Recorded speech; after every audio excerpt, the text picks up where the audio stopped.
Selama bulan Ramadan ini sampai nanti mendekati Hari Raya Idul Fitri untuk belanja kebutuhan pokok di kantor pos terdekat gitu ya, dan insya Allah harganya di bawah harga eceran tertinggi karena sudah ditetapkan oleh pemerintah. Salah satu tujuannya kan menjaga kestabilan harga. Betul. Nah, Pak, ada nggak Pak kemudian kan takutnya bisa dipermainkan nih Pak? Kemudian ada juga komunitas filatelis. Filateli, nah itu zaman saya betul, dulu kita ngumpulin perangko tuh Pak. Betul. Paling senang dapat surat dari luar negeri itu. Masih, tapi kecil sekali ya.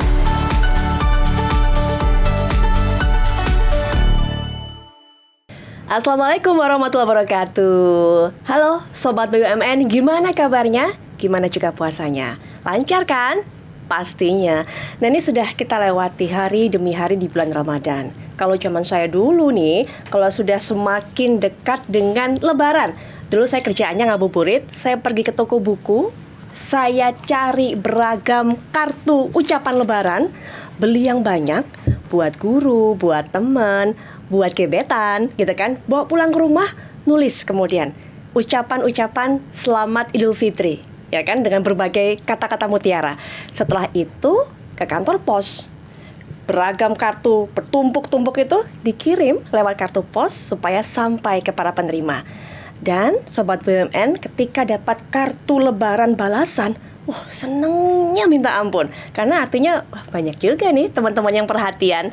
Kalau saat ini sepertinya kalau kita ngucapin selamat Idul Fitri, selamat Lebaran, by WA aja kayaknya ya. Udah nggak ada lagi kartu-kartu Lebaran di mana diantarkan oleh Pak Pos ini ke rumah masing-masing.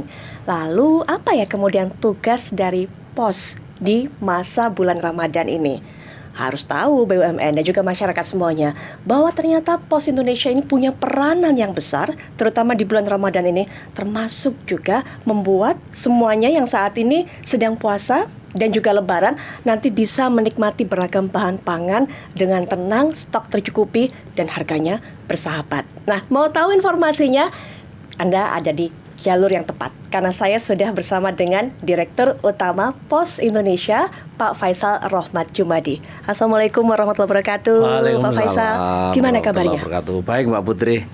Tetap semangat, sehat walaupun puasa. Walaupun puasa. Karena kayaknya dapat tugas baru, makin sibuk nih Pak bulan puasa. Betul, makin sibuk. Nyantai ya, tapi ya tetap ya masih ada waktu buat cerita-cerita sama kita ya. Oh bisa. Baik. Bisa. Nah, sebelum kita lebih jauh Pak, cerita yang tadi apa kegiatan dari Pos Indonesia ini selama bulan Ramadan, saya mau kasih tahu juga ke Bapak, ke yang paling penting Sobat BUMN. Jadi ketika kita bicara Pos, ini sudah bukan lagi kita bicara mengenai yang dulu, Pos yang dulu. Pos punya wajah baru, Pos ini melakukan transformasi yang luar biasa dan banyak hal-hal berkesan yang bisa Pos berikan untuk kita. Salah satunya saya mau kasih tahu ke Sobat BUMN. Mungkin ada beberapa yang belum tahu Pak.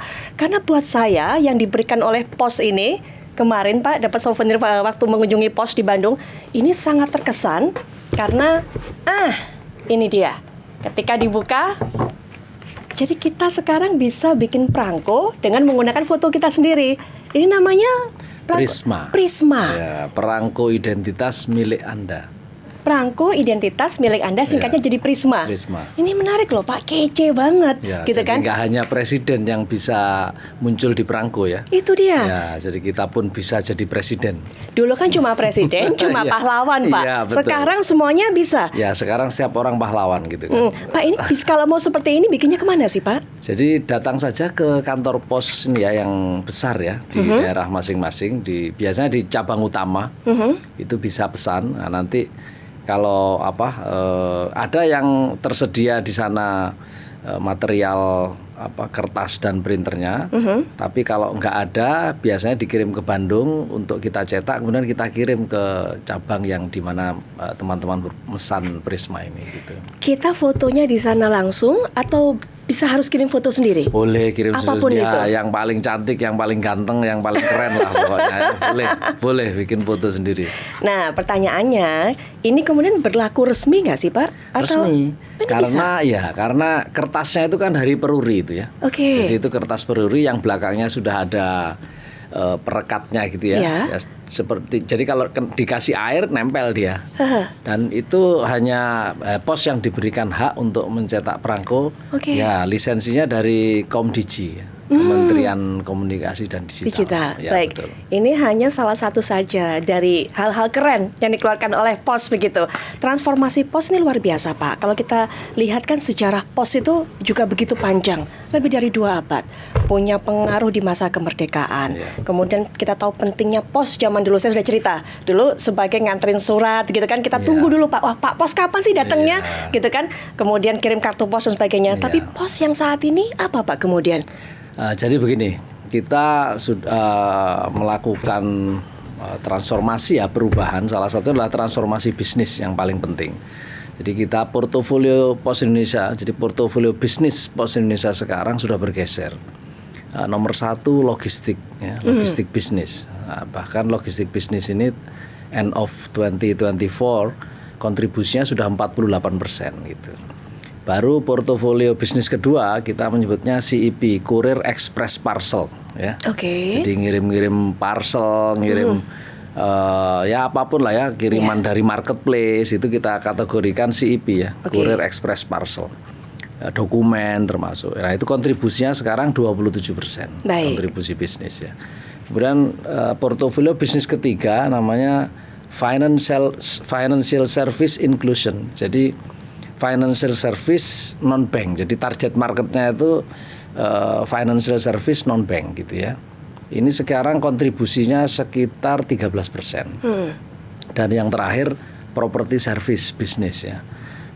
Sekarang kontribusinya baru 3% gitu ya. Jadi kita punya 4 portofolio core portofolio bisnis POS Indonesia dan inilah yang sekarang kita kelola. Jadi kalau ada masih yang mengirim kartu pos namanya komunitas pos crossing gitu ya, antar negara masih mereka saling tukar kartu pos gitu.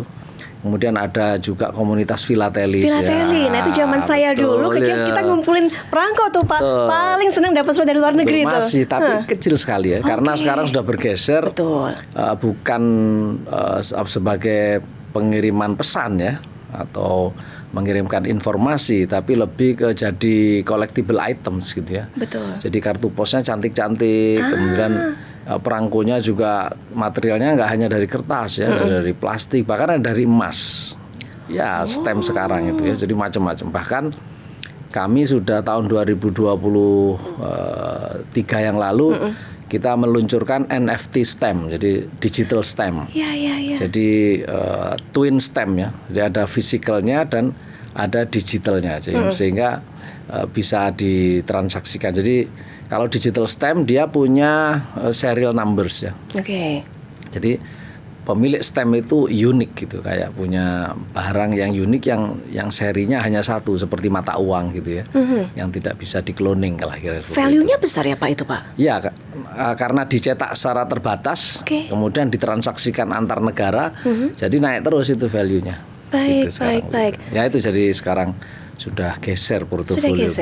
Ada disrupsi, zaman berubah, teknologi semakin maju, dan POS ternyata nggak ketinggalan, ikut berlari mengejar itu semua Pak. Ya, dan semua portofolio bisnis kami punya digital channel ya untuk berinteraksi dengan customer.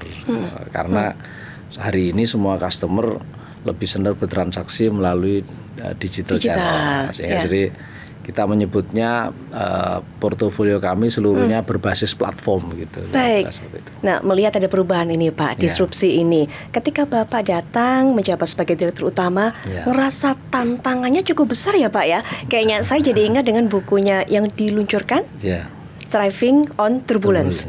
Ada turbulensi. Apa sih Pak? Bisa diceritain Pak pengalamannya selama ini Pak? Ya, jadi gini. Biasa ya kan kalau kita ditunjuk jadi dirut itu pasti kita minta minimal 3 buku ya. Ya, 1 kita minta CSS ya, Corporate Strategy Scenario, atau ada yang menyebut RJPP ya, rencana jangka panjang perusahaan 5 tahun ke depan. Nah, itu arah kemana perusahaan ini akan akan dituju lah, visionnya apa gitu. Yang kedua RKAP ya, buku RKAP ini penting karena saya harus tahu hari ini rencana tahun ini apa gitu, apa yang sudah dilaksanakan dan apa sisanya, karena saya datang di ujung kan September 2020, jadi sisa 3 bulan ya, triwulan 4 aja, jadi saya tinggal 4 kira-kira 3 bulan untuk melaksanakan tugas di RKAP 2020. buku yang ketiga yang paling penting lagi annual report ya. Nah ini untuk mengetahui masa lalu gitu ya, masa lalu. Nah dari 3 buku yang saya pelajari ini saya ambil kesimpulan, we are in crisis. Nah gitu. Nah gitu ya. Okay. Jadi satu, kenapa krisis? Karena dari angka-angka yang ditunjukkan di buku tadi, terutama annual report dan progress RKAP itu financially tidak sedang baik-baik saja ya, tidak sedang sehat lah saya sebutnya. Karena ada ukuran nih, perusahaan itu ada ukuran sehat, agak sehat, tidak sehat, sakit keras itu ada gitu. Ya saya menyebutnya tidak sehat. Demam lah ya Pak waktu itu. Demam, ya betul. Demam gitu ya. Yang kedua, we lost the market gitu ya. Market share kita sangat minority gitu ya. Baik di bisnis courier express parcel, di financial service inclusions maupun di logistik. Waktu itu logistik ranking 3 ya. Kemudian baru di properti gitu. Nah, yang ketiga, service kita jelek gitu. Dapat dari mana Pak? Info seperti ini apakah ada aduan, masukan atau gimana nih Pak? Ya kan bisa kita lihat dari selain dari 3 buku tadi kan ada ini ya, banyak sekali ada komplain-komplain pelanggan dan sebagainya. Jadi kan di operasi itu ada ukuran-ukuran ya. Misalkan ketepatan waktu pengiriman. Waktu saya datang 67%. Jadi kalau ada pelanggan ngirim barang whatever layanan di pos, hanya 67% kita bisa menepati janji. Sisanya miss. Ya. Sementara kompetitor sudah 97%, 95% gitu ya. So we are way behind the competitors in term of quality of service. Jadi 3 itu saya baca di situ, maka saya tetapkan we are in crisis. Gitu. Udah jelek pelayanannya, terus di pasar kalah itu, dan performance financial nggak baik-baik saja. Gitu. Maka oleh sebab itu saya tetapkan we are in crisis, dan itu saya komunikasikan ke seluruh stakeholder. Biar sama nih, kan saya mau melakukan improvement gitu ya, dan harus didukung. Maka saya komunikasi ke Pak Menteri, saya sampaikan itu ketika diundang oleh Pak Menteri, ya saya sampaikan cerita itu dan how we will recover from this crisis gitu kan. Ke Pak Wamen waktu itu, Pak Tiko ya, saya sampaikan itu. Ke seluruh senior leader saya sampaikan itu. Ke seluruh pegawai saya sampaikan itu. Bahkan ketika dipanggil RDP Komisi 6 saya sampaikan itu juga gitu. Jadi saya nggak sendirian dong gitu. Saya perlu dukungan semua pihak nih, baik internal maupun eksternal. Nah, kalau tidak mendapatkan dukungan, bagaimana saya bisa melakukan recovery dari krisis ini kan gitu ya. Dan semuanya mendukung pada saat itu, termasuk para pegawai. Alhamdulillah. Ya. Jadi ketika saya sampaikan, ya gini ya, dalam suatu perubahan pasti ada yang mendukung. Ya. Ada yang abstain, ada yang resisten. Udah pasti itu. Jadi somehow sekitar 30% orang langsung mendukung. Gitu ya. Karena dia melihat cahaya gitu ya. Oh ini kayaknya programnya bagus nih gitu ya. Nah, kita dukung. Yang abstain ya sekitar 40% lah gitu ya. Yang resisten sekitar 30% gitu. Nah, ini ya PR saya sebetulnya yang resisten itu sebetulnya bukan menolak gitu ya, tapi mereka mungkin nggak paham gitu ya. Betul. Ya kan mungkin bahasa saya mungkin waktu menyampaikan terlalu high level gitu ya. Saya mungkin tidak menggunakan bahasa Indonesia yang baik dan benar untuk segmen tertentu gitu ya. Gitu sehingga yang paling berat ini yang abstain gitu ya. Iya. Justru itu yang abstain. Iya. Bukannya malah mereka akan terus nurut aja Pak, enggak ya? Enggak. Jadi kalau yang resisten ini kalau dijelaskan mereka paham, mereka mendukung. Kalau yang abstain ini terserah lu deh gitu. Tapi itu tantangan Pak. Justru ya kan? yang berat itu ya, Pak, yang terserah lu itu yang berat karena kita nggak tahu kan. Terserah lu ini maksudnya kalau dibawa baik apakah mereka jadi happy gitu ya, atau kalau ini gagal jangan-jangan saya dicaci maki kan gitu. Jadi yang berat itu yang abstain justru ya. Itu pengalaman saya sih sebetulnya begitu. Dan semuanya sekarang sudah terlewati. Yang Alhamdulillah. absen-absen itu sekarang sudah Ya, full support dong Pak. ya, gini. Ramuannya Pak, ramuannya. Gini, dalam perubahan, jadi gini, saya punya prinsip gitu ya. Setiap perubahan atau transformasi harus ada ukuran keberhasilan. Oke. Ukuran keberhasilan. Dan ukuran keberhasilan ini harus membawa perusahaan ini menjadi lebih baik. Jadi saya punya 6 variabel ukuran keberhasilan transformasi. Sebetulnya saya ini I'm not inventing lah gitu ya. Ini sebetulnya saya contoh dari Microsoft. Jadi ketika Microsoft melakukan transformasi, dia menggunakan 6 variabel ini gitu ya. Dan itu saya copy paste aja lah yang kamu. Saya kan nggak terlalu pinter gitu ya, jadi ya paling gampang copy paste gitu. Ini merendah ini Pak, merendah untuk meroket Pak emang Pak. Jadi yang pertama adaptability. Jadi kalau perubahan yang dilakukan membuat perusahaan itu lebih adaptif, itu berarti benar transformasi yang dilakukan. Yang kedua competitiveness. Jadi kalau perusahaan itu berubah dan membuat dia lebih kompetitif, itu berhasil. Yang ketiga cost efficiency. Jadi kalau perubahan itu bisa melakukan cost efficiency, dan itu berhasil ya. Yang keempat cost efficiency, terus competitiveness. Yang C yang ketiga apa ya? Sebentar, nanti saya ngerti. Di skip dulu nggak apa-apa. Ya. Di skip dulu nggak apa-apa. Kemudian employee satisfaction. Oke. Nah, jadi perubahan harus membawa ke employee satisfaction. Yang keenam productivity. Nah, perubahan harus membawa productivity yang lebih baik. Nanti saya ingat yang C yang satunya lagi. Gitu. Kalau 6 ini tidak tercapai, don't do it. Ya, karena setiap transformasi yang dilakukan pasti menimbulkan biaya. Ya, jadi nggak ada transformasi gratis. Ya. Semua transformasi pasti you need a lot of money, either capex or opex. Gitu ya. Tapi kalau kita sudah mengeluarkan biaya untuk transformasi itu, terus 6 variabel ini tidak berubah, so what? Forward gitu ya. Nah, contoh yang tadi, akhirnya gimana Pak Faisal sekarang employee? Nah, saya ukur ada 2. Di employee satisfaction ada 2 indikator yang saya ukur. Satu namanya Employee Satisfaction Index atau ASI, dan Employee Engagement. Ini disurvei. Jadi setiap tahun kami melakukan 2 survei ini, untuk mengukur apakah transformasi ini membuat employee makin satisfied dan makin engage dengan perusahaan. Baik. Dan alhamdulillah hasilnya tahun demi tahun terjadi pertumbuhan terhadap 2 indikator ini, baik employee satisfaction maupun employee engagement. Nah, kira-kira seperti itu. Kepercayaan juga semakin tinggi otomatis yang terjalin. Betul, karena di dalam 2 indikator ini, di survei 2 indikator ini ada trust tadi ya. Jadi ada pertanyaan tentang bagaimana contoh employee engagement itu kan ada 3 pertanyaan yang umum. Pertanyaan tentang stay sama strive. Ya, misalkan ditanya, apakah Anda bangga bekerja di Pos Indonesia? Kalau dia jawab bangga, itu C.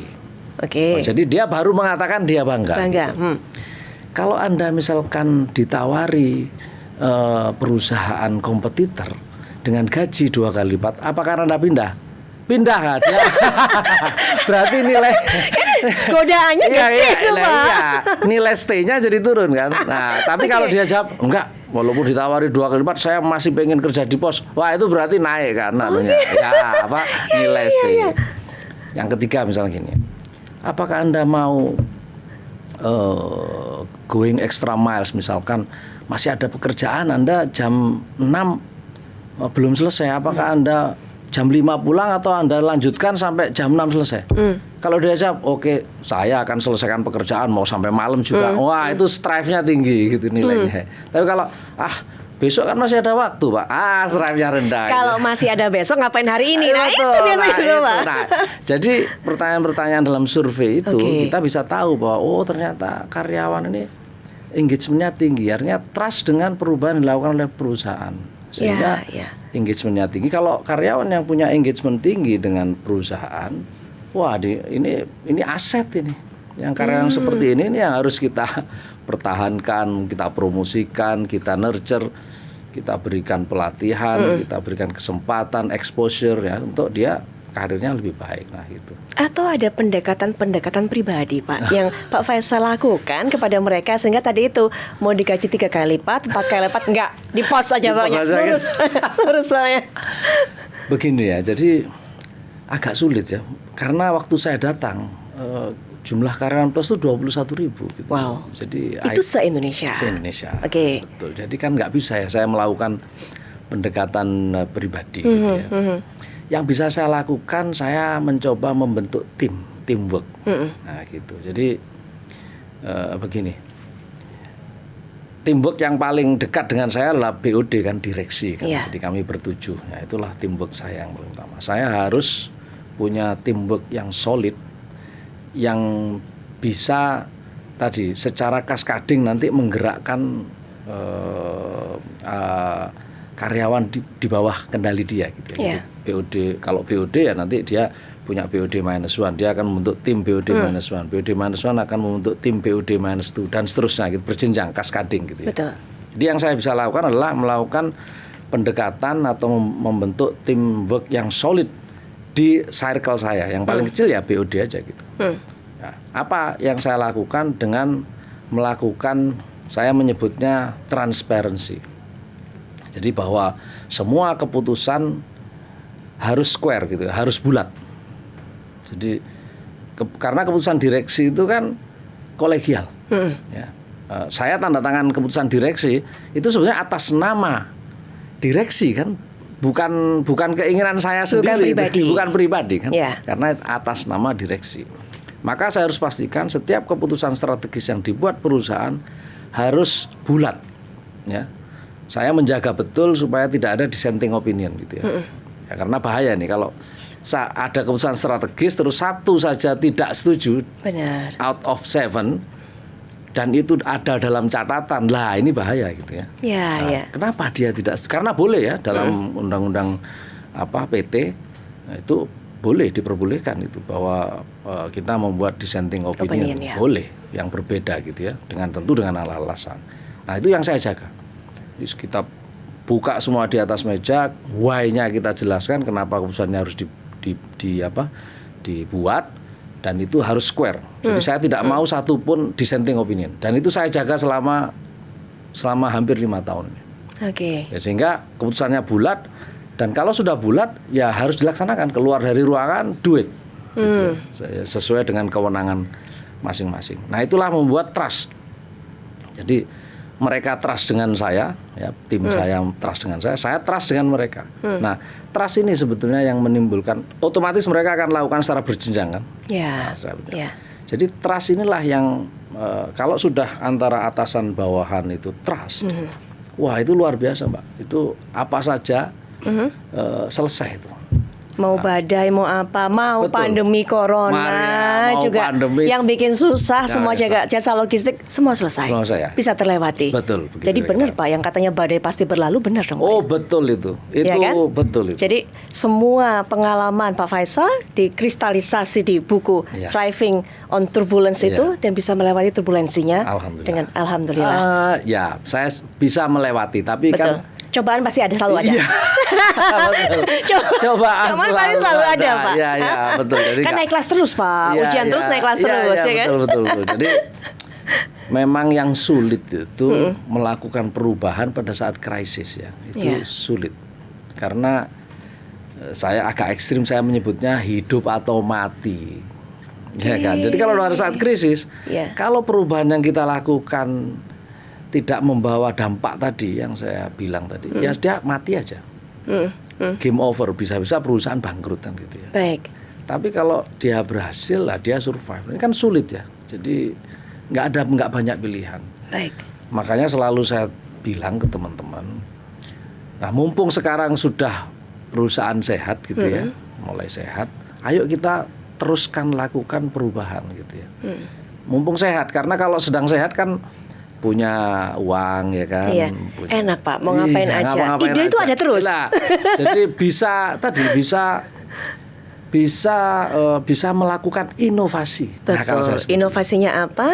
Ada Karena inovasi semuanya. kan, betul. Ada sumber daya penunjangnya bisa dilakukan. Betul, inovasi kan memerlukan biaya juga. Ya, Dan impact-nya kalau inovasi nggak bisa dekat kan. Betul. Bisa setahun atau 2 tahun kemudian dia baru melakukan impact. Kalau lagi sehat nggak apa-apa, nunggu 2 tahun sampai dapat impact atau sampai profit lah gitu ya.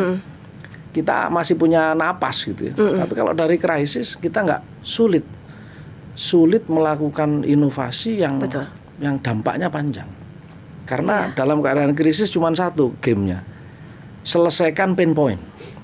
Udah. Jadi apa yang ada di depan mata, masalah itu, ya itu selesaikan dulu gitu.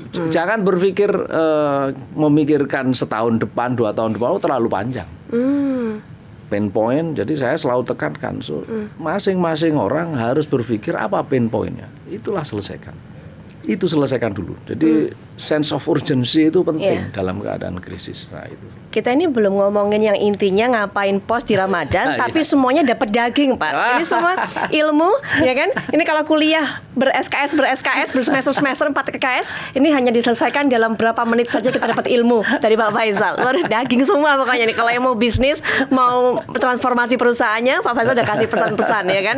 Nah, kita bicara mengenai pos sekarang, Pak, di bulan Ramadan. Tadi sudah sempat saya katakan, masyarakat pada saat Ramadan salah satu hal yang diinginkan adalah mendapatkan stok pangan. Betul. Nah, ternyata di sinilah pos itu bekerja, begitu kan? Iya. Jadi kalau saya lihat, Pak, kalau Bapak tadi sudah berhasil membuat trust internal dari yang bawah dengan atasan, trustnya kebangun, kepercayaan. Nah, sekarang kemudian ini adalah upaya salah satunya mewujudkan trust atau membangun trust antara pos dengan masyarakat. Bagaimana pos mendapatkan kepercayaan ini? Operasi pasar. Dijelaskan dong, Pak, mungkin Pak kepada kita semua nih. Ya, ini ini menurut saya tugas yang sangat challenging ya. Jadi kami seluruh BOD dan beberapa komisaris dipanggil oleh Mentan waktu itu. Jadi kita juga bingung. Biasanya yang manggil seluruh BOD sama komisaris itu Pak Menteri. Itu dia. Atau Pak Wamen gitu ya, Wamen Menteri BUMN. Gitu. Ini dipanggil Mentan, tapi kita juga bingung kan. Mau nggak datang gimana? Ya udahlah, kita datang aja gitu kan semuanya. Tapi kebayang nggak Pak waktu itu? Ngapain ya? Pos ini urusannya apa nih dipanggil? Nggak kebayang ya Pak? Belum ya? Oke. Kebayang gitu. Begitu kami datang, tiba-tiba itu tadi. Jadi Mentan menyampaikan bahwa ada sense of urgency untuk untuk menjaga inflasi lah gitu. Terutama inflasi kan banyak dari sektor pangan gitu ya, karena kenaikan harga pangan di bulan Ramadan gitu. Jadi waktu itu beliau bilang ini presiden mau minta untuk melakukan operasi pasar di 4.500 kantor pos. Wah, itu instruksi pertama yang kita semua juga bingung kan. Sebentar Pak, saya potong dulu sedikit. 4.500 kantor pos se-Indonesia. Memang jumlahnya segitu Pak? 4.500 atau ada beberapa itu masih sebagian? Lebih dari itu ya. Itu masih lebih? Oke Pak, lanjut Pak. Gitu. Jadi pertama kami tidak ahli di bidang pangan kan gitu. Hari yang indah untuk beraktivitas. Bersih-bersih rumah lebih mudah. Mau ikut tren menari? Easy. Belanja dulu yuk. Jangan lupa bayar zakat ya. Pergi jalan-jalan, beli tiket tanpa nunggu antrian. Dengan Postpay, semua kemudahan bisa digapai. Karena Postpay emang paling ngerti kamu. Kalau menyalurkan bantuan sosial berupa pangan jadi kita kan pernah menyalurkan CBP ya, cadangan beras pemerintah ke 18 juta keluarga misalkan. Kita pernah menyalurkan stunting berupa ayam dan telur ke 1,7 juta keluarga dan seterusnya. Kita banyak melakukan pekerjaan-pekerjaan penyaluran bantuan pemerintah gitu kepada masyarakat. Bantuan tunai. Selama Covid kan ada bantuan tunai itu ya kan. Yang semula disalurkan lewat bank dipindah lewat pos karena supaya cash, langsung ngasihnya cash, diantar ke komunitas, diantar ke rumah-rumah yang sakit, yang tua gitu ya. Langsung sampai ke tangan penerimanya. Langsung cash. Oh ya, itu dan itu jumlahnya puncaknya 18 juta keluarga. Waktu BBM naik, pemerintah memberikan bantuan cash juga. Waktu minyak goreng naik tahun 2022. Betul. Pemerintah Pos yang gerilya itu semuanya melakukan itu semua ya Pak. Ya itu. Tapi ini operasi pangan gitu ya. Kalau itu kan jelas ya, ada data keluarga yang menerima. Ya. Biasanya kita keluarga itu kita kasih undangan. Nah, di dalam undangan itu jelas waktunya kapan ngambil, jam berapa, hari apa, clear, sehingga kita bisa ngatur ritme kan. Betul. Jadi nggak sampai ada penumpukan antrian. Betul, penumpukan antrian dan sebagainya. Lah ini beda ini. Ini operasi pangan ini satu, barangnya dibeli kan, dijual. Ya. Nah, kalau bantuan kan dikasih. Dikasih. Ya, dibeli. Gratis ya. Maka stoknya harus kita masukkan di sistem kita kan. Betul. Di point of sales kita supaya pada masyarakat datang, Pak beli ya, dimasukkan keluar risit, diambil di gudang gitu kan. Betul. Ada transaksi jual beli di situ ya kan. Ada stok yang harus kita jaga. Dan kita tidak tahu masyarakat yang datang berapa. Wah, itu yang paling kita khawatirkan. Kalau enggak dijatah ya Pak ya? Enggak ya? Jadi siapa saja masyarakat bisa membeli? Iya, bisa membeli. Hanya dibatasi oleh Bappenas 1 KTP itu hanya boleh 2 liter minyak goreng kita, kemudian 2 kg beras ya, Nusantara kita, kemudian 10 kg beras, 2 kg gula. Baik, pembatasannya per KTP aja. Tapi mau berapa orang bawa KTP hari itu? Iya, harus dilayani gitu. Jadi ini game baru ini. Jadi pertama jumlah titiknya, kemudian model baru transaksinya, dan bagaimana respon masyarakat yang kita belum pernah itu pengalaman itu gitu ya. Jadi keringat dingin gitu ya. Dan yang lebih terus terang yang bikin nggak bisa tidur itu karena hanya diberi waktu 1 minggu untuk persiapan gitu. Jadi pertamanya rencananya hari pertama kapan tuh Pak? Jadi gini, kita pikir kan namanya operasi pasar Ramadan ya. Betul. Harusnya kan 1 Maret kan gitu. Ternyata 24 Februari. Sepekan sebelumnya. Iya, harus mulai. Nah, itu instruksinya berarti kurangi 7 ya, sekitar 18 hari Senin. Jadi Pak Faisal hanya punya waktu sepekan tuh, seminggu tuh. Seminggu. Wah, kita harus koordinasi dengan suppliernya ada ID Food, PTPN sama Bulog gitu ya. Itu terus supplier kan tentu harus begitu dengan 4.500 titik shock juga gitu ya. Gemeter juga sih Pak, 4.500 yang mau ya kan? supply gitu ya. Tapi anyway, ya sudah, ini karena sudah instruksi presiden, belum lagi nama. Jadi sudah ditetapkan namanya AgriPost gitu. Ya, sekalian ya bikin logonya. Wah, jadi 7 hari itu pokoknya. Jadi untuk operasi pasar ini ada nama baru AgriPost dan ada logo baru. Ada logo baru. Baik, gitu. Jadi, bahkan saya akhirnya diskusi dengan teman-teman, kita posnya itu kan POST, karena di situ saya tanya, Pak, ini posnya pakai T atau enggak? Pakai T Pak Faisal. Oke. Akhirnya saya kasih abbreviation gitu ya. Pusat Operasi Sosial Terpadu gitu. Mantap. Apa Pak idenya bisa ini gimana Pak idenya? Karena selama ini kan kita melakukan penyaluran bantuan pemerintah kan macam-macam itu. Ada yang dari Kementerian Sosial, ada yang Kementerian SDM, ada yang dari Badan Pangan Nasional, yang stunting, ada dari Komdiji, ada dari Kementerian Tenaga Kerja. Kita barengan ada 5 kementerian pernah menyalurkan bantuan selama 4 tahun terakhir melalui kita. Dan itu semuanya untuk orang miskin. Nah, kan gitu kira-kira. Ya. Atau kalau yang dari Kementerian Tenaga Kerja kan BSU ya, bantuan sosial upah itu untuk pekerja yang UMR lah kira-kira. Jadi untuk masyarakat yang kurang mampu lah gitu. Terus ini sekarang ada operasi pasar gitu. Jadi saya pikir pos ini, AgriPost ini jadi tadi pusat operasi sosial terpadu. Kira-kira anunya apa? Ya sudah lah gitu, kita cari abbreviation yang mencerminkan apa yang kita lakukan hari ini, kira-kira seperti itu. Ya. Itu challenging tapi tugas mulia loh Pak. Ya insya Allah gitu. Insya Allah mulia.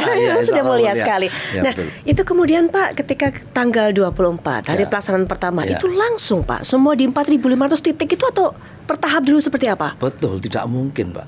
Tidak mungkin. Jadi akhirnya dengan agak kalau kita ini kan bangsa Sangkuriang ya, Bandung Bondowoso Sangkuriang gitu ya, yang terbiasa kerja semalam gitu. Serba kilat ya semuanya. Iya, akhirnya baru bisa hari pertama itu tanggal 24 Senin itu 157 titik.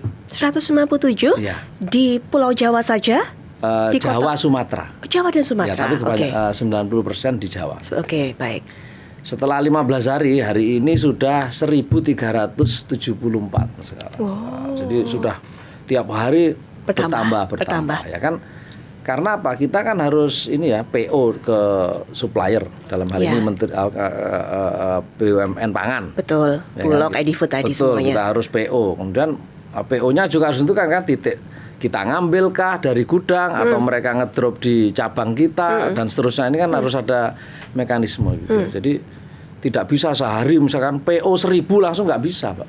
Titik ya. Iya, iya. Ini akan model distribusinya kan nggak mudah gitu ya. Betul. Jangan dibayangkan Indonesia seperti Jawa ya. Iya. Iya, jadi Banyak hambatan transportasi, terutama di luar sangat. Jawa ya kan Pak. Sangat. Di beberapa daerah Jawa saja masih ada kendala-kendala seperti itu kan. Iya, jadi pengalaman kami menyalurkan berbagai bantuan pemerintah ya di saat Covid kemarin sampai tahun 2024 kemarin.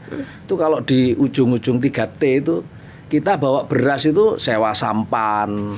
Naik rakit, sewa sampan untuk membawa beras itu Mbak, sampai ke ujung. Terus di ujung sana karena perkebunan kelapa sawit dibawa pakai motor dan seterusnya. Masuk berjam-jam Berjam-jam, sampai menuju ke betul. tempat. Kadang-kadang pulangnya karena surut nggak bisa.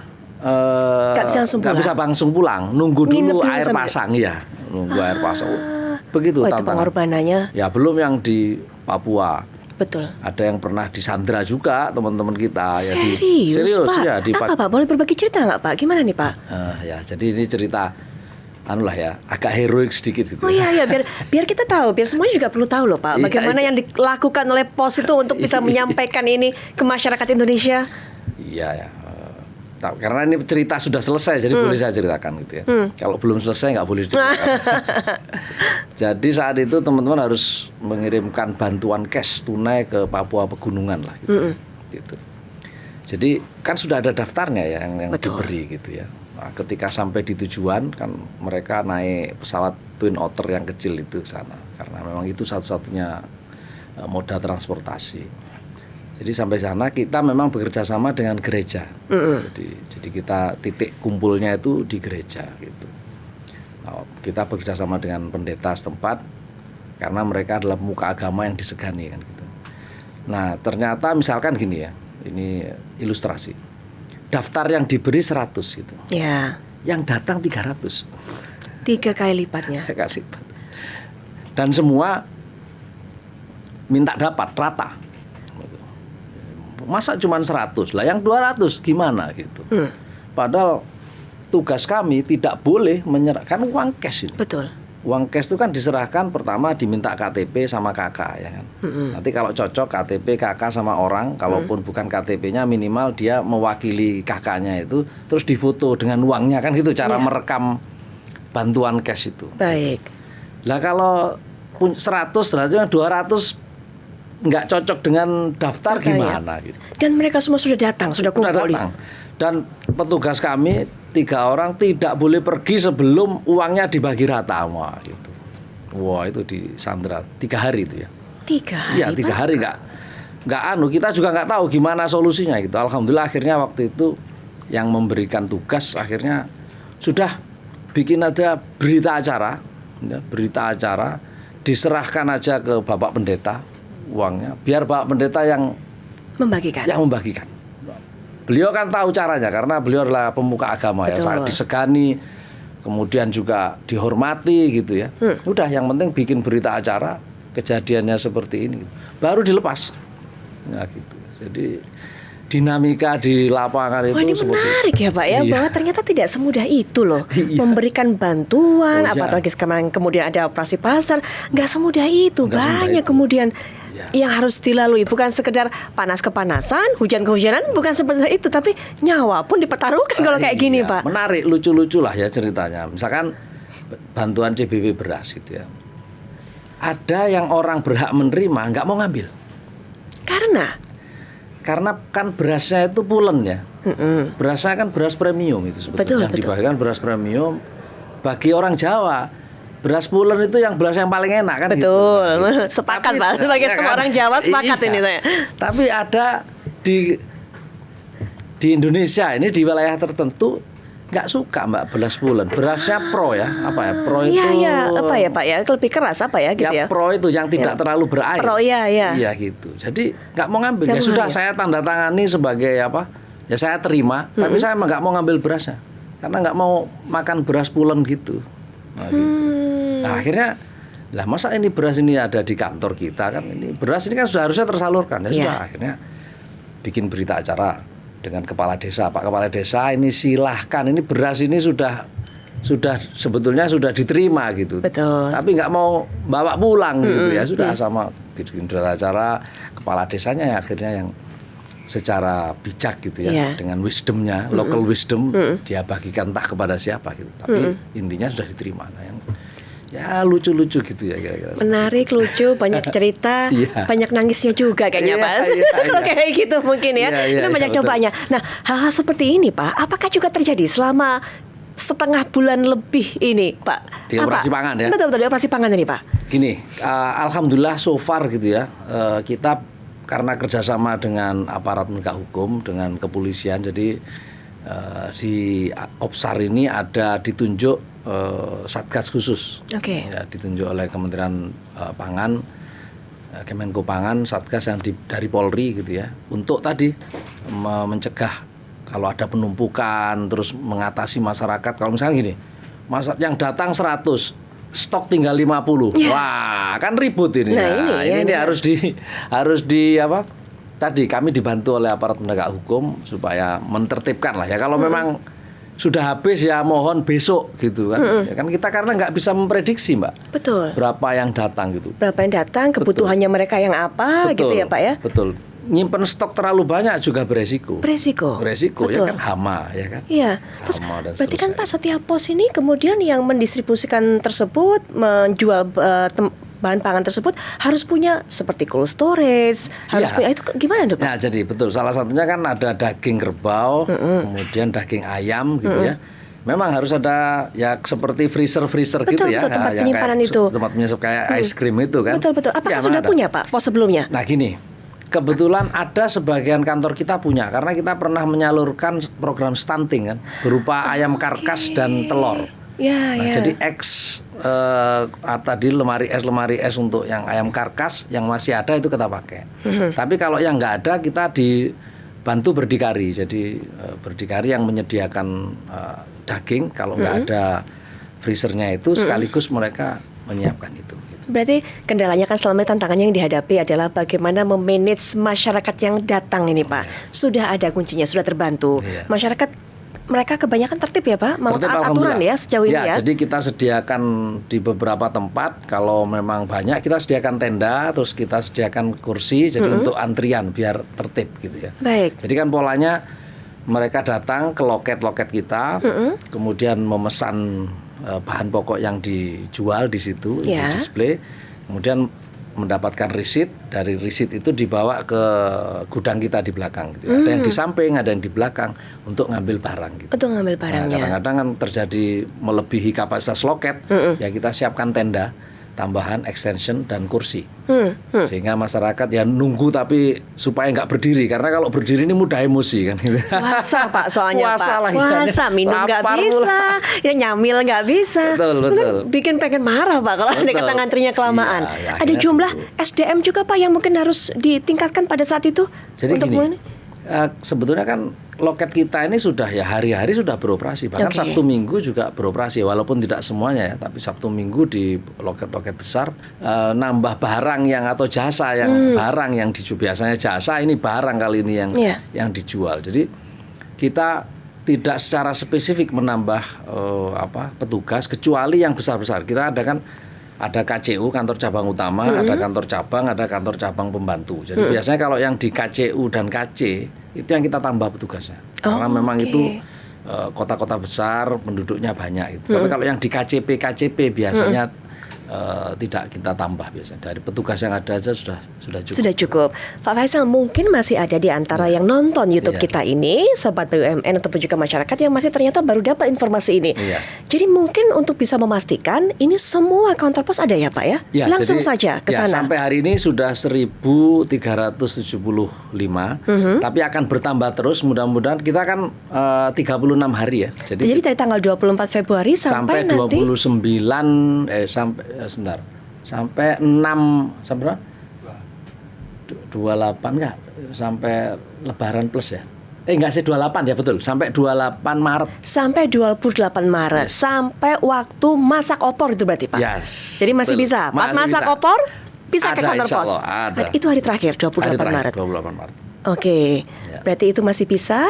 Dan jam bukanya Pak ini? Jam bukanya ada yang mulai dari jam 8 sampai jam 5, ada yang mulai jam 9 sampai jam 3 gitu ya. Tapi ada di beberapa lokasi sampai maghrib, sampai sebelum menjelang maghrib karena antrian agak panjang dan stok masih ada, jadi masih kita layani. Kira-kira gitu, ngabuburitnya jadi ngantri di kantor pos itu Pak. Dan khusus operasi pasar ini pemerintah memberikan di bawah HET ya, di bawah itu harga eceran tertinggi. Salah satu tujuannya kan menjaga kestabilan harga. Betul. Nah, Pak, ada nggak Pak kemudian kan takutnya bisa dipermainkan nih Pak. Ternyata ada yang orang kemudian untuk bisa menyuruh semua masyarakat sana akhirnya ditampung juga. Pinjam KTP gitu betul, ya. Itu termasuk kewenangan pos juga untuk bisa memfilter atau bukan Pak? Atau mungkin ada bantuan yang lain? Wah, ini yang sulit terus terang aja. Jadi kalau dia datang terus kemudian ya kan KTP-nya harus sama dengan orangnya gitu ya. Betul. Nah, kalau misalkan satu keluarga suami istri punya 2 KTP ya masa mau dilarang gitu ya. Terus kalau misalkan anaknya sudah punya KTP terus ikut ngantri juga ya bisa dilarang karena aturannya sangat tidak rigid seperti itu. Bukan per keluarga tapi per KTP. Betul. Jadi kita asal KTP-nya cocok dengan orangnya kita layani. Tapi kalau KTP-nya nggak cocok dengan orangnya nggak kita layani karena kan salah satu bukti pengambilan barangnya itu kita rekam dengan foto ya. Nah, jadi yang bersangkutan bawa komoditi kemudian bawa KTP dan orangnya difoto. Baik. Nah, itu jadi sebagai salah satu cara kita governance ya. Nanti kalau rekonsiliasi settlement dengan pemilik barang kan harus clear nih. Betul. Berapa yang terjual, sisa berapa. Kalau nanti pada akhir operasi pasar masih ada sisa kan harus dikembalikan. Nah, itu semuanya rekamannya digitali semua dengan sistem digital semua sehingga nanti memudahkan settlement aja antara kita dengan supplier kira-kira seperti itu. Dan semua lapisan masyarakat yang boleh atau ada kategorinya tertentu dibatasi? Enggak, boleh. Pokoknya punya KTP. Iya. Pokoknya hanya KTP, Pak. Iya. Wah, ini makanya itu memanjakan masyarakat sekali loh, Pak. Ini. Ya, ini menurut saya program pemerintah yang sangat tepat di saat masyarakat membutuhkan begitu betul, ya. Betul. Dan saya pikir kalau Mbak Putri nggak mungkin ikut ngantri lah. Tapi saya pingin pantau Pak. Ini antriannya di sana gimana? Saya pengen datang nih Pak. Boleh. Jadi saya pikir sudah tersaring lah ya. Mungkin kalau yang kalangan menengah ke atas itu biasanya kan belanjanya nggak di pasar tradisional ya. Biasanya belanjanya di supermarket gitu kan. Jadi sudah terfilter. Biasanya yang datang memang yang biasa belanja di pasar tradisional gitu ya. Mungkin pasar tradisionalnya agak jauh dari rumahnya, lebih dekat ke kantor pos, dia belanja ke sini. Apalagi dapat harga yang lebih murah. Betul. Pak, ada nggak kemudian keluhan-keluhan masyarakat selama ini apa yang terjadi? Atau bahkan mungkin ada resistensi, ada pihak-pihak yang merasa wah kok belinya di situ tuh lebih murah, sini jadi rugi nih. Ada nggak Pak seperti itu Pak ditemui di lapangan? Makanya ada satgas khusus, ada satgas pengamanan untuk operasi pasar ini dan kami dijaga di seluruh lokasi gitu ya. Jadi kalau ada pihak-pihak yang komplain tentang ini kita kan menjalankan tugas ya. Betul. Tugas. Jadi ini tugas pemerintah yang ya kita nggak bisa ngapa-ngapain gitu. Jangan protes ke kita lah intinya gitu. Iya, kan sebagai pelaksana. Kita pelaksana saja. Gitu. Alhamdulillahnya semua terkendali. Nah, alhamdulillah baik-baik saja so far. Soal stoknya juga Pak? Ketersediaan ini gimana nih Pak? Soal distribusinya hingga saat ini masih? Kalau stok secara total itu masih mencukupi ya sampai 2 hari. Jadi kita pastikan stok itu harus 2 hari. Jadi per 2 hari kirim, Ya, per 2 hari dapat kiriman lagi. Per 2 hari kirim, per 2 hari kirim. Tapi ada kadang-kadang hal tertentu, misalkan tahu-tahu kok lebih banyak nomor 1 ternyata minyak ya. Minyak itu yang paling laris. Paling laris. Ya mungkin semua orang makan gorengan kalau buka ya. Jadi urutan nomor 1 itu minyak. Oke. Minyak. Itu yang paling laris. Oke. Nomor 2 gula. Nomor 2 gula. Nomor baik. 3 baru beras.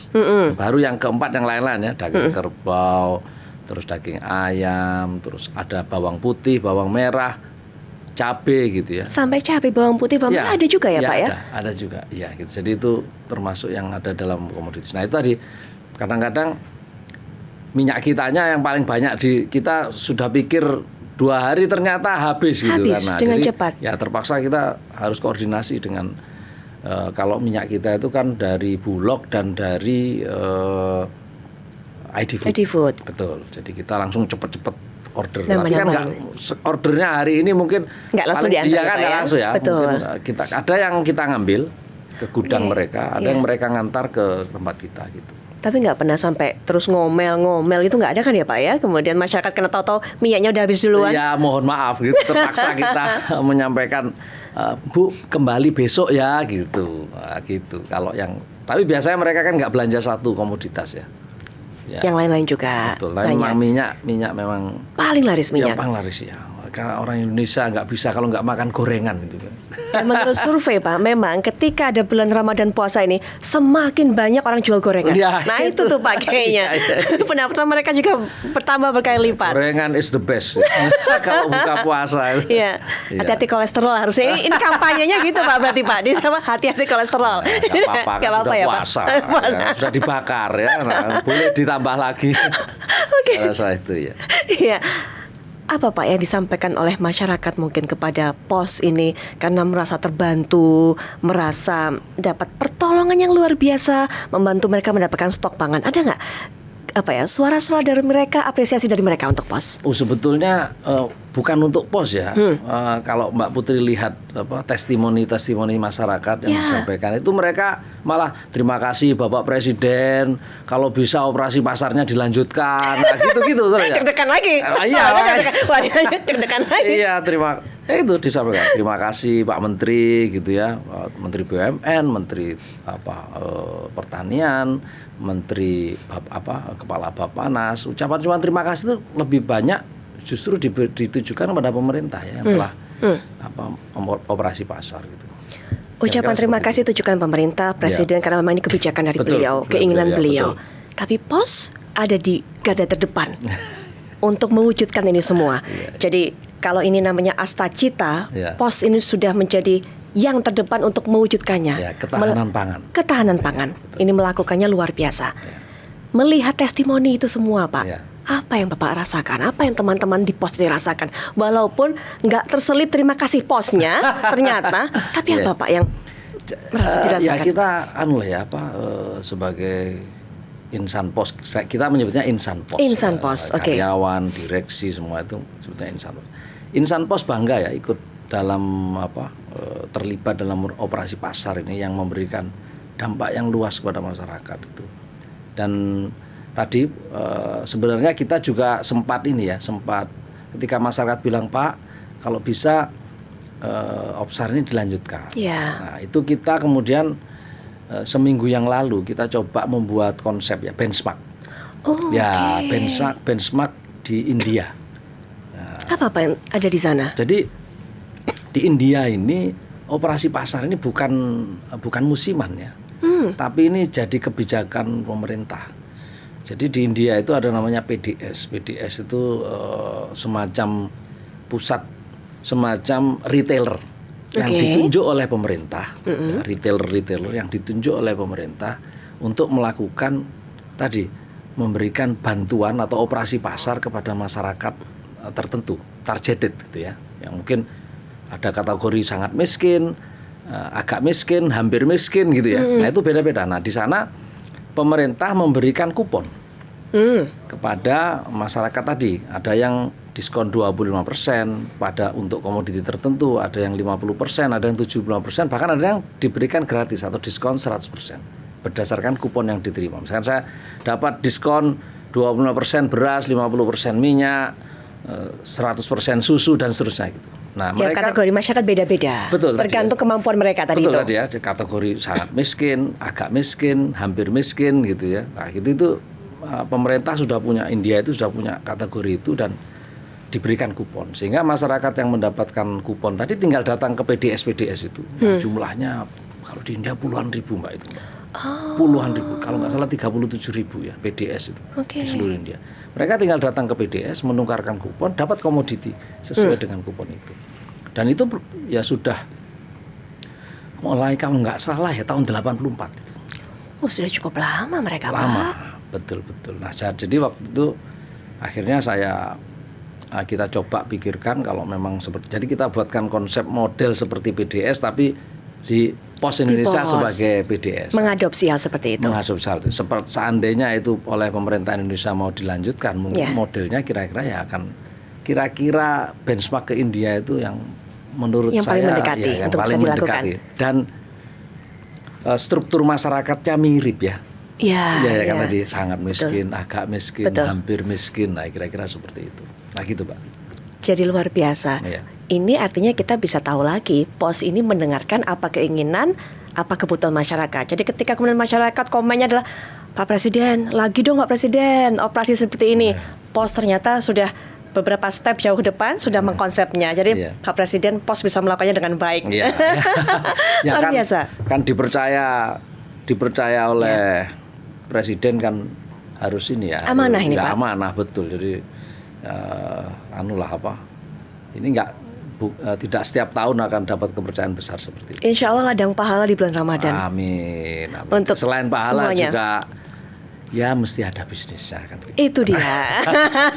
Kan Jangan- pesannya Pak Erick Thohir, walaupun penugasan Betul. harus governance-nya harus benar Betul. kan gitu. Kemudian harus bisnis Harus oriented, bisnis, betul. iya kan. Ngebalance itu gimana, Iya. Pak? Gimana, Pak? Hah? Kuncinya? Ada lah ya ramuannya. Ada lah Ada pokoknya. jawabannya. Ya ini kan Pak Menteri BUMN kan ya ini policy Menteri BUMN Betul, ya harus betul. kita pegang benar-benar gitu ya. Jadi Iya. ya kita sampaikan ke pemerintah bahwa penugasan ini ya harus ada hitung-hitungannya lah kira-kira seperti itu ya. Jadi nanti Sobat BUMN, kita akan undang lagi Pak Faisal di episode berikutnya. Kalau operasi pasar ini udah selesai, untuk bagi daging yang tadi itu, gimana ngebalance-nya itu. Datang lagi Pak, nanti ada daging berikutnya harus Aduh. dibagikan. boleh Pak Putri. Ya, terakhir mungkin Pak, ini bagaimana kemudian semangat dari semua insan pos menyambut tugas ini, kemudian juga ya habis ini kan juga akan berakhir tanggal 28 sambil juga merayakan Hari Raya Idul Fitri ini. Karena nggak akan libur ya Pak ya mereka ya, Nggak. teman-teman ini. Iya, justru Gimana Pak? Justru di hari besar kita punya dua hari besar gitu ya. Satu kita menyebutnya Rafi ya. Apa itu, Rafi Pak? itu Hari Raya Idul Fitri. Hari Raya Idul Fitri. Yang kedua Nataru, Natal dan Tahun Baru. Itu Betul. dua event besar itu. Dan disitulah puncak kiriman gitu ya. Baik di logistik, di kurir ekspres parcel maupun di transaksi keuangan. Oh iya, saya sempat baca juga. Mohon maaf saya potong, tapi meningkat ya Pak ya katanya ini untuk logistik kirim-kirim barang semuanya Iya, sekarang betul. ini. Iya ya, logistik. Jadi memang logistik ini ya usianya sama dengan usia manusia kan. Betul. Sejak manusia dilahirkan dia perlu mengirimkan sesuatu, ya itulah logistik gitu kan. Jadi umurnya ya sama dengan usia abad, sama dengan peradaban manusia ini gitu. Jadi otomatis linier dengan kegiatan manusia. Jadi kalau kegiatannya tinggi pasti kegiatan manusia tinggi, pasti logistik naik. Iya. Kalau kegiatan manusianya turun, logistik ya turun gitu. Itu sudah Hukum alam. hukum alam. Kecuali yang unik di COVID itu ya. Kegiatan fisiknya berkurang, tapi logistik naik. Nah, ini itu yang mungkin fenomena yang tidak terjadi 100 tahun sekali ya. Iya, COVID iya, itu itu karena digitalisasi ya. Karena Betul. masyarakat sudah sangat sangat interaksi dengan mobile phone dengan komputer sangat tinggi, sehingga walaupun secara fisik pergerakannya tidak terlalu banyak, tapi transaksi ternyata banyak gitu. Iya, iya. Dan itu yang unik ya, yang tidak dialami pada masa lalu. Biasanya kalau pada masa lalu kalau pergerakan manusia itu turun, pasti logistik turun. Pergerakan manusia naik, pasti logistik naik. Ini berbeda. Ini agak berbeda. Betul. Agak paradoks ya. Karena kemajuan teknologi juga tadi itu, Betul, Pak. betul. Baik. Ya. Terakhir Pak, mungkin himbauan untuk masyarakat juga gitu ya.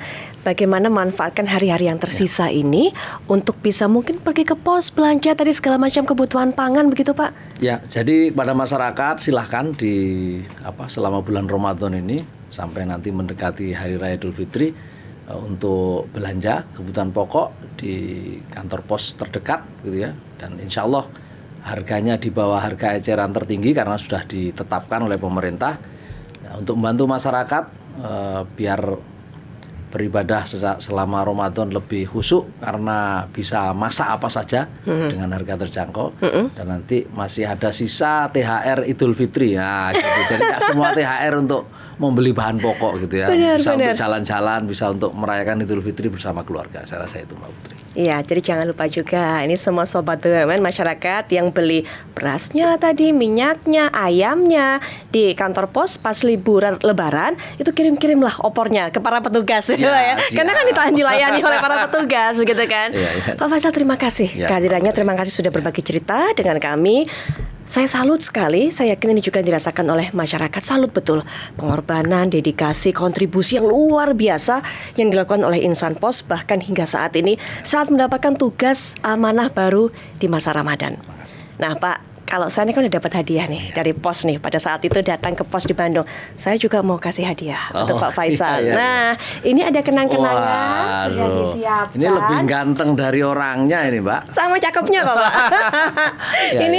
Ini kalau bisa dilihat oleh teman-teman semuanya sobat BUMN, hadiah spesial untuk Pak Faisal. Semoga berkenan Bapak. Ya, terima ini kasih, kenang-kenangan dari kami dan ini dibuat oleh salah satu UKM yang menjadi binaan dari rumah BUMN Bapak. Luar biasa.